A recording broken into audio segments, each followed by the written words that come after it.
मुंबई के gateway of India के करीब एलेफ्टेना जजीरे की जानिब दर्जनों मुसाफिरों को ले जाने वाली बहरिया की कश्ती नील कमल हादसे का शिकार हो गई। यह हादसा दोपहर 3:55 पर उस वक्त पेश आया जब बहरिया की एक और कश्ती नील कमल से टकरा गई, जिसके नतीजे में कश्ती उलट गई और 13 अफराद हलाक हो गए।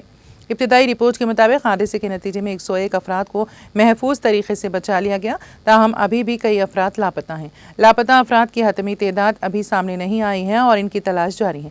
हादसे के बाद एक वीडियो भी मंजर आम पर आया है जिसमें कश्ती पानी में डूबती हुई नजर आ रही है, जबकि लाइफ जैकेट्स पहने हुए मुसाफिर बचाव की कोशिश कर रहे हैं।